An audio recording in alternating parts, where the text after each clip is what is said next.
Adonias yagudde mu bintu ate finally akomewo mu Uganda era nyongera okubajjukiza nti we yakoma waatandikira ezaaza kati ali mu kusaba abantu data bamuwe data akole live ate atandike okusumulula bupya. Jjukira nti ngenda kubeera mbabuulira byonna ebigenda mu maaso bulijjo bamulindiridde okumusiba byonna ebiddirira ngenda kubeera nga mbibatuusaako. N'amawulire amalala nga lina maasawo naye nga wasibye oti asuze otya bwe n'omuntu kyampuliriza Ochana Media Kwoli. Subscribe for more updates, like, share and comment. Tewela video kunyinga notification bell ubenga notified renteka video empya.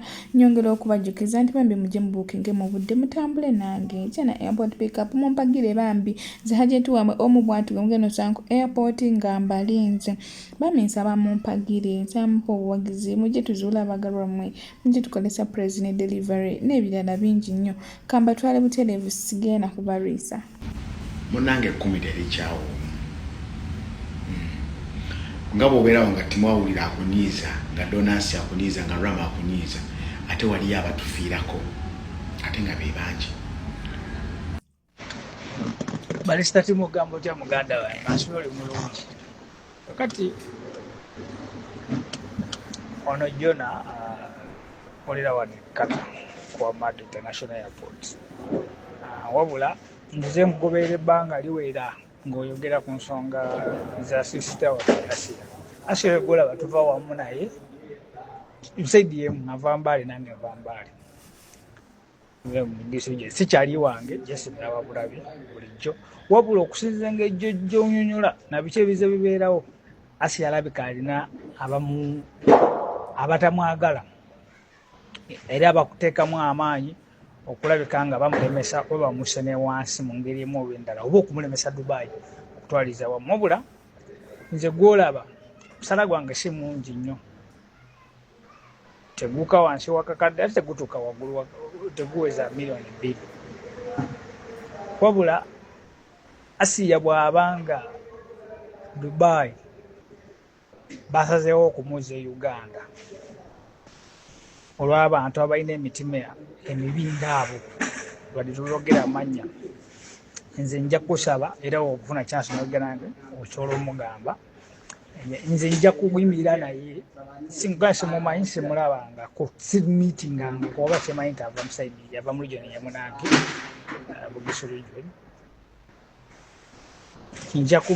nja kumuyambako newe mba nfunye akakadde ng'omusala gwange nja kakwata akasacrificing nkasasule ku kampani etwala abantu ebweru Asia bamulete kata ajatandika ekipya ekata bulamu tebukomaawo oba abantu tutamba nabo bantu bwe bati bwe bali so sinjagadde okugamba just in case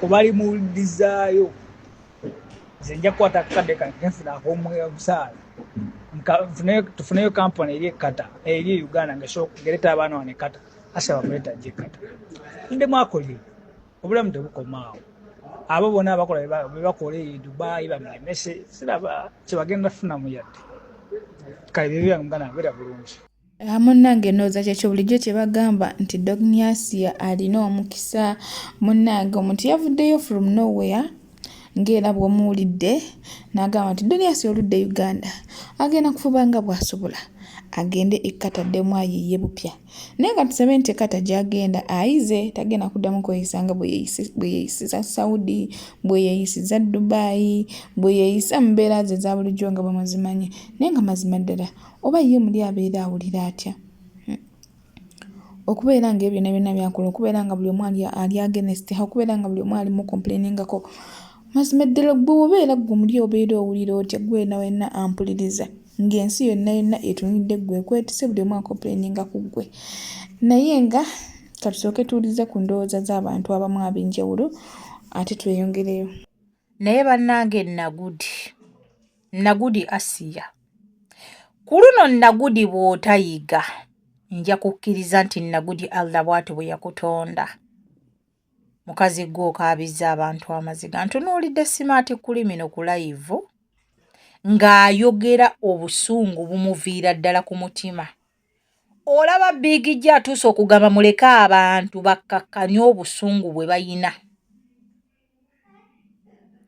Nze ekituufu kiri nti nze omu ku bantu abadde batawagira Nagudi kudda Uganda. Wallahi billahi tallahi kino nkyogera nga ntya Mungu mbadde saagaliza Nagudi kuddaka. Naye nga nsaba nnyo wa kitiibwa Allah ndabe Nagudi bw'anaafuluma ebweru agenda kufaanana atya era anaatuula ku live n'ayogera ki. Ekisooka Nagudi kiyinza okuba ekyamusibya sibya abantu kubavuma. Naye abantu gye bakoma okukaaba, abantu gye bakoma okuttulukuka amaziga Katonda abayisizaamu n'akubonereza. Omukyalo ono akaabizza abantu amaziga.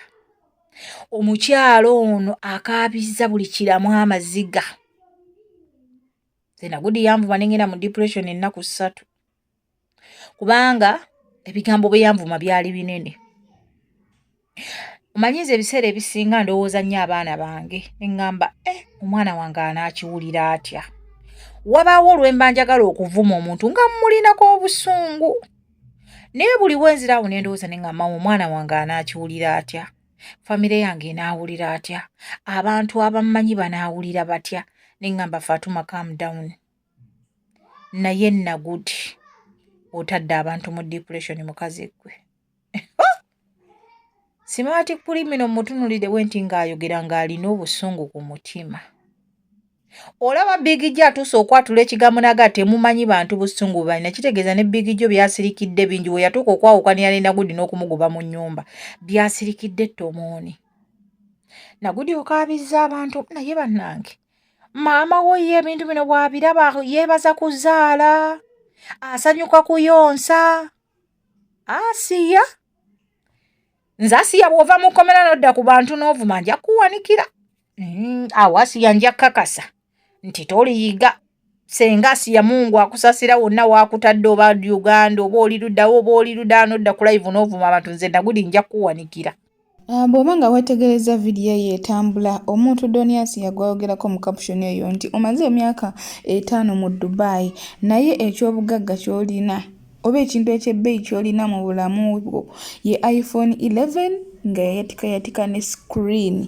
Omuntu gwayogerako eno gwe ngenda okuleetera mu gundi ayogera mu video eddako naye nga yatwala Donias Dubai ye yamulwaniranga okuva e Saudi ye yamulwaniranga entalo bamusibe bakoze ki byonna byene yali chairman wa TikTok byonna yamuyiwirawo omubiri yatuuka essera yamwaniriza Dubai ye yamuwoyawoya byonna byewalidde boogera binakuweereza mu video ezawedde nti bawooyawooya omuntu eyali abasuza akkirize basuze Donias ye muntu eyayiwawo omubiri mu buli ngeri eyaweokaminga Donias mu Dubai yatuuka temu n'amugoba mu nnyumba n'amukasukira ebintu wabweru n'amuvuma n'amusesebula byonna ogenda kubeera ng'obyewulyako naye gwe oba gwe ozibeera ozaakuki nnungi n'emubi kuba temundabako nga ndi mu mbeera nnungi. So kati mwesiriwaza nnyo ate kuleka abantu bagaane kwogera. Abantu mubaleke be-expressing obulumi bwe balina ku mitima. Nze kiro nkibagamba. Osanga omuntu avaayo n'ayogera obulumi bujja kumuva ku mutima. Agambe gwe nkusonyiye genda ensi eri kulaba. Temwefuula basiru gwe Balista Timo bw'oba okoze live kola live z'okwambula abakazi kola live z'okola obukyayi tokola live ng'oleka abantu okukola okwogera kye balina ku mitima. Gwe tomanyi bantu kye balina ku mitima. You don't know. Abantu lwakusirika gwe n'obalabulabi nga batambula. Abantu babalisa dda amazi, abantu bebasadda n'emikwano gyabwe, abantu bebasadda ne bataata baabwe, abantu bebasadda na maama waabwe face to face. Gwe bino biwulira mu ssimu. Gwe tobeerangako awo omuntu n'akutula mu maaso n'agamba weebaka ne kitaawo. Gwe tokibeeranga nako tomanyi nawe kiwulikika. Gwe tokiwulirangako. Towulirangako omuntu n'agamba gwe weebaka ne nnyoko. Toberangako face to face omuntu n'akutula mu maaso n'agamba nnyoko musiru talina magezi kyovula yazaala omwana omusiru. Tokibeerangako.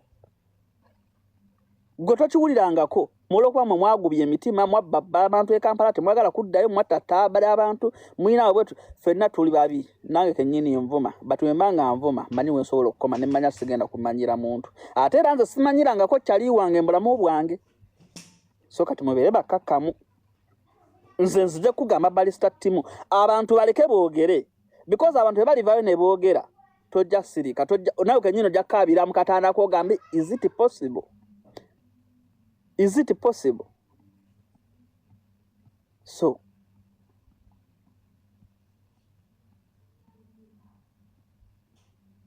fe twakola buli kimu tusanusa abantu tetwafunamu twakola buli kimu tusanusa abantu tetwafunamu abantu abo bemulaba ababeetolodde bemuyambye ne batasiima balina ensonga lwaki tebasiima.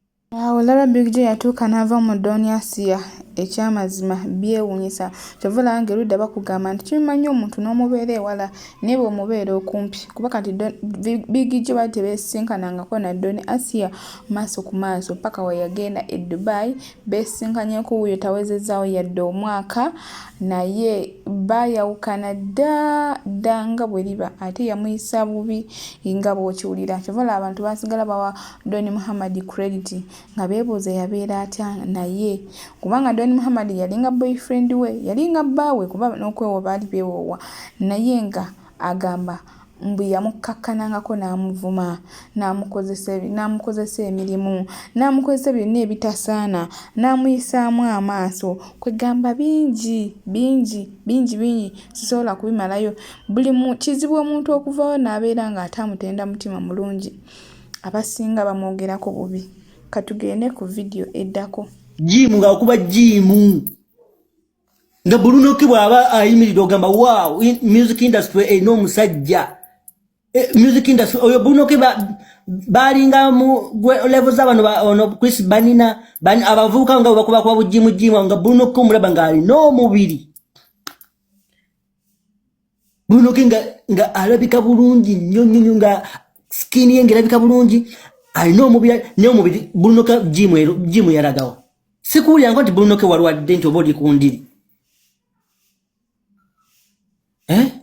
Bruno kichichi what went wrong?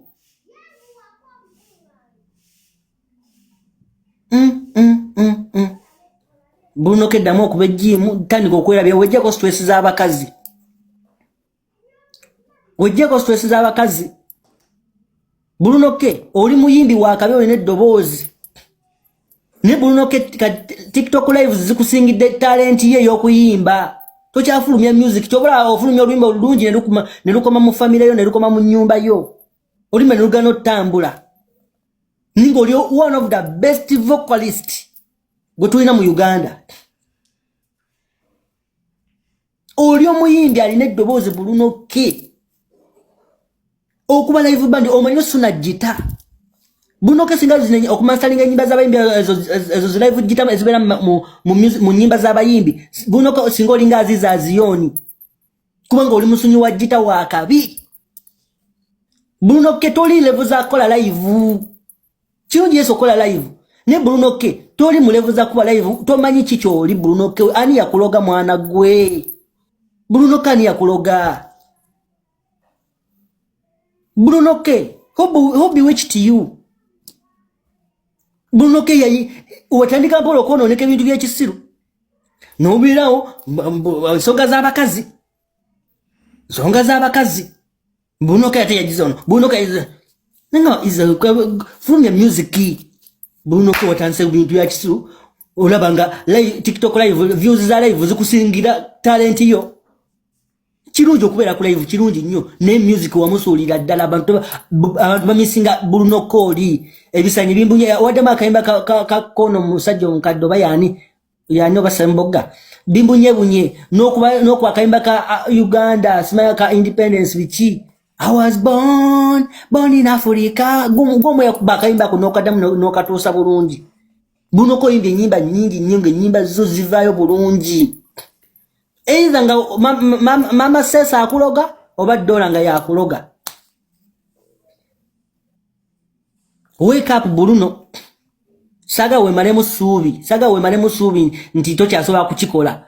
Oli muyimbi wa kabi Bruno. Oyinza bongo oli depressed nga live zikujjako stress. Ne Bruno dingira studio fulme music vambi ekisiru byokola. Bano ba Crystal Panda bali mu bubblegum music. Boje sibakwa kwibi cha awazuka nga ina chimba chawo chi sound trending nga kuba mu luyimba. Ne Bruno ke bokwata peni n'ekitabo n'ejjitaayo osobola okuleeta BET waneemu tokyalina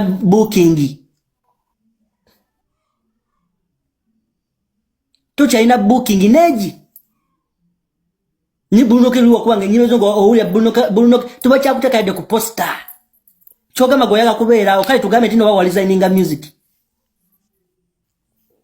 mva bintu by'ekisirusiru okwesirwaza bina bintu bya TikTok kirungi kuba TikTok weeri etambuza bulungi music kale Bruno K chance weeri tukyasobola teekamu yadde ssente okutambuza music ku TV Smile Radio biki kuba oluyimba olunyuma olutuuse oluteeka ku radio ku TikTok olabe oluyimba olutambula challenges kubibwe osegira nigwe sebo golaga nti osula ku live obeera ku live toni China yedda obudde obuyinza obucomposing akayimba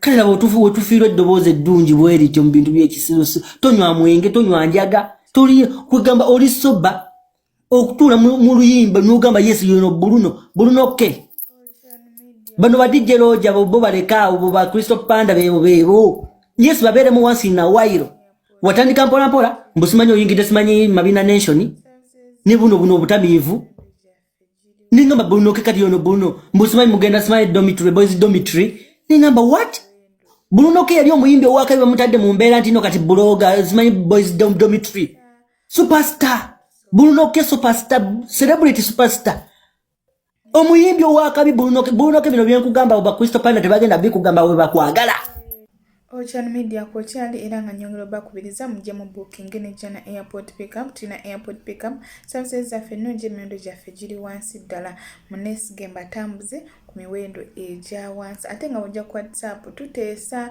tuba tetusobola kulemererwa nenyongera okubajikiza tukola surprise ne delivery tusibe ebimuli bya ssente tusibe n'ebyo by'okumikolo tukuguliza n'ebintu etubidelivaringa ate nga n'ekirala tuzuula omwagalo gwena omwagalo nga tomutegeera jangu tumukuzulire namba yaffe 0704444058 era nga bujja bayitawo ku screen nenyongera okwebaza mwenna abalabe video zange to the end nemunabula nga temubuskipinze emikono ndi musiimu siva katonda ababyo musinga okwagala.